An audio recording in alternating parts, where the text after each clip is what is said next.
I am super excited today to welcome a guest on camera who, not only is she a very smart young lady, but she has gone through some troubles in her life, tried to go the traditional allopathic method, and found out, there was more to this than what was going on because she wasn't getting any relief. So she said, you know what, I'm going to take the reins into my own hands and I'm going to figure this stuff out.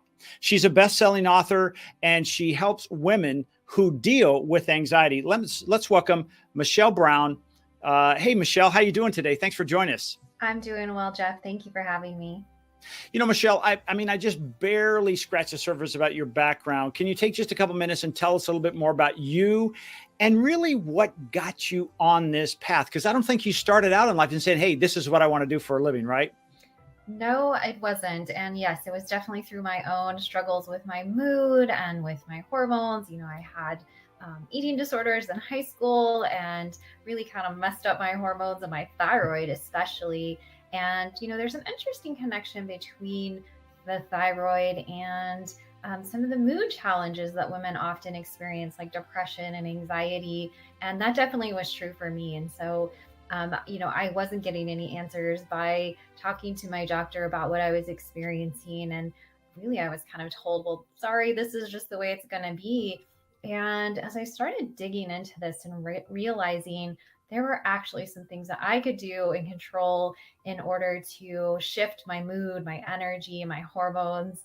And that really led me down a path of working with my own health, but then really becoming passionate about helping other women who were struggling as well. And went on to become a functional nutrition counselor, a clinical herbalist, and even certified as a biology of trauma professional, helping men and women around the globe with their mood challenges from this trauma informed perspective. Well, when you talk about mood challenges, what exactly does that mean? Does it mean if I wake up on the wrong side of the bed and I've got a little bit of a bad mood, is that what you're talking about, or is it something much different than that? Well, I think that's a great question because, we all have emotions and our emotions fluctuate, and that's normal. But, for some of us, there's kind of this overlying low mood kind of symptom that's always hanging over us, kind of like a dark cloud, right? And we might call that depression or anxiety or just feeling overwhelmed, not really able to engage fully in life.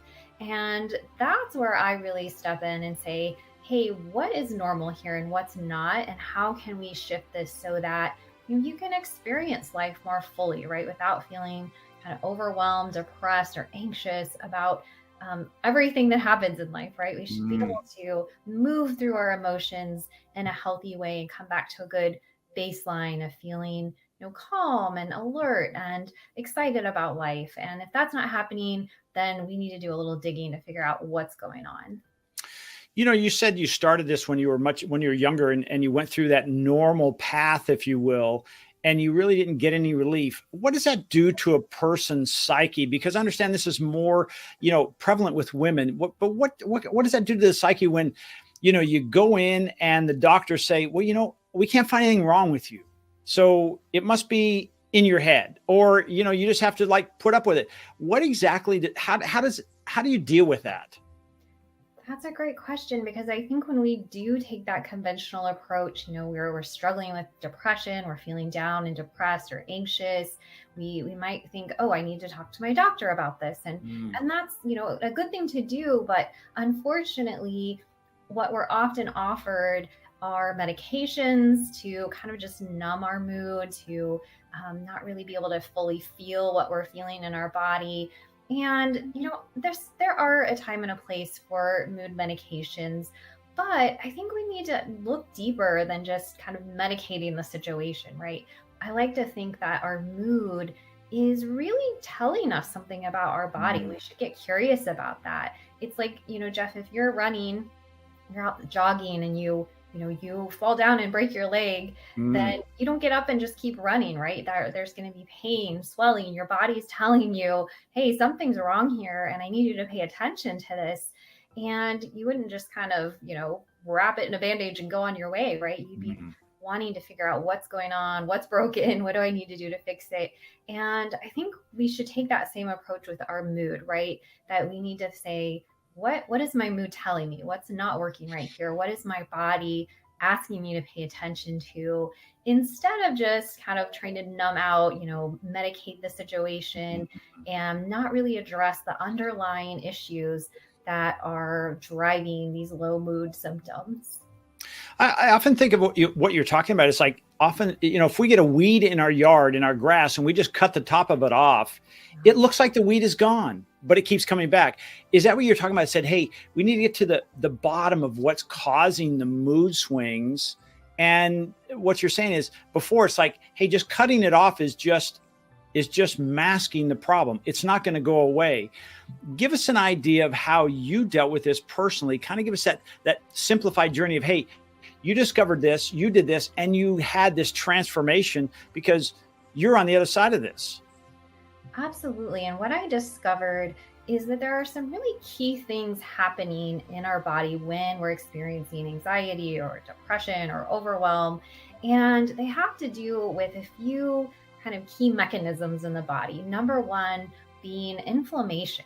Inflammation actually can drive a lot of symptoms in the body, including, again, what I call these low mood symptoms. And so we want to look at that. What's driving that inflammation? And also, another piece that I find is almost always a part of the picture for someone who's struggling with their mood are nutrient deficiencies. There's a lot of nutrients that actually play a really important role in keeping our nervous system and our mood regulated. And so, if we're deficient in things like zinc or magnesium and, maybe vitamin B6 or other B vitamins, that can have a huge impact on how we feel and how things are showing up in terms of our mood. And yet, again, if we go to our conventional doctor, they don't even ask that question. Like, let's look at if we're low in these nutrients. Are you, looking at your diet and what you're eating? There's just a prescription and you're sent on your way. And while again, there may be a time and place for that, we still want to be backing it up and looking at why are we experiencing this disruption in our mood and in our body that's telling us that something's wrong, right? Something's missing. Michelle, isn't it often the thought of like, well, what you're saying I might be deficient in, shouldn't I be getting this through my diet? I mean, aren't our foods rich in these nutrients, or am I missing that? Well, that's a great question. I mean, if we think about all of the foods that we eat today, and we have an abundance of food here, in the United States where you and I live, where most people were really kind of eating too much, right? In many ways. But yet our food is less nutrient dense than it used to be even a few generations ago. Even some of the healthy foods we think, we're eating healthy, we're eating our fruits and veggies, yet studies have found that our soils are more depleted of minerals, magnesium, zinc, selenium than they were a few decades ago. And this can have a number of reasons behind it, our modern farming practices and other reasons. But the key takeaway is that we're not getting the nutrients that we need to really be healthy and maintain a healthy mood, even if we're eating a good diet. And there can be another factor here as well, in that we may have some genetic issues for how we metabolize nutrients. We may be deficient because of our gut health, if we have inability to absorb nutrients well. All of these things can really impact how much of these nutrients we're actually getting from our diet. And then that's going to show up as, mood challenges or fatigue or other chronic health issues. So anytime, again, our body's really sending us these signals that something is off, we want to tune into that and pay attention and ask, like, what's driving this? I'm curious now. Okay, so you've pointed out, hey, some of the things that could be causing the mood swings, being more aware, quite frankly, is the first thing. But how do you help people find out that they're low or there are some deficiencies or imbalances in their system? Do you have a way to test this? Yes. So one of the cool things is that there are really specific like symptoms or kind of traits or patterns that can show up that we can assess just with a simple, like quiz, right? Like an assessment that I give people in order to see, like, are we deficient in zinc? Do we have maybe an elevation of copper in the blood? That can actually lead to anxiety and irritability. And again, showing up as certain traits. So with low zinc, for example, poor wound healing, maybe ridges on the fingernails, just that irritability, anxiety, sleep issues. If I start putting together these different symptom patterns for the people I'm working with, and I start to see this pattern emerge, then I might start to suspect, oh, we have a deficiency in some of these really specific nutrients. And then ideally, we can do some simple blood work and test to see, are we actually low in zinc? Are we low in some of these really vital nutrients? Or do we have too much of certain nutrients like copper that can actually impact our mood and lead to anxiety and irritability? You sound a little bit like a modern day Sherlock Holmes. Like you have to, like when you said ridges in my fingernails, seriously, really, by seeing that, there's something going on there. That's pretty interesting. Yes, it is really fascinating how, again, it's like there's certain personality traits, even, or just patterns around how our mood shows up. Someone who's unfocused or anxious, maybe they're low in like dopamine, right? That chemical in the brain that helps us to stay focused, versus someone whose mood issues are showing up more like depression or trouble sleeping, or even gut issues can be related to another neurotransmitter called serotonin. I tend to think of that as kind of our feel good neurotransmitter that helps us feel happy and engaged in life. And so, all of these things, we can start putting together these different patterns that are showing up in a person's life. And then I start knowing these certain nutrients might be low, these certain neurotransmitters, those brain chemicals that help us feel good might be low, right? I can start assessing where they might need to bring in that attention. So we really know where to focus, and we're not just kind of throwing spaghetti at the wall, if you will, with trying to address some of these mood challenges. Well, Michelle, this has been fantastic. I want to ask you, will you come back for more? Because I think we've just barely pulled that first layer off this onion to try to start giving people some insight, and that there is help. And it's not always a mental issue. It's like the mental issue, if I'm hearing you correctly, it's a sign, it's not the symptom.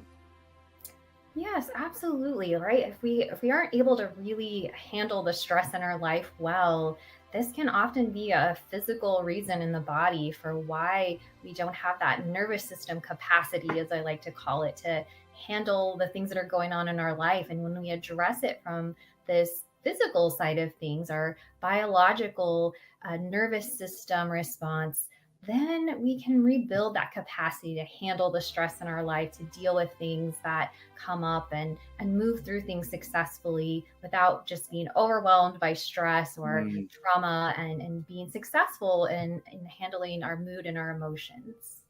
Michelle, do me a favor before we let you go today. Tell us how people can get in touch with you. And I think you have a download for them today. Can you tell us a little bit about that, as well as you let us know how we can contact you? Absolutely. You can find me online. My website is botanicea.com. And you can also go there and grab my free guide. It's the Mood Reset 10 tips to help you with your mood. And this is really where I start with all of my clients, these top 10 pieces that we need to address in order to shift out of this place of anxiety, overwhelm, depression, and get control of our mood. So go check that out, download that, and start implementing those tips. And you'll see a good improvement with how you're able to handle your mood, your emotions, stay calm and focused, and just really support that brain. Michelle, this has been great. Thank you so much again. I look forward to having you back as a guest. And again, being that lifeline for those people out there saying, you know what, I've been told that what's going on, there's nothing to do. They can't find anything wrong with me. And that's got to be so frustrating, and almost this feeling of like just wanting to give up. The nice thing about it is you are their lifeline to get them back on track. And it goes beyond, hey, masking it with drugs and other types of medication. So thank you so much for being here. Thanks for having me.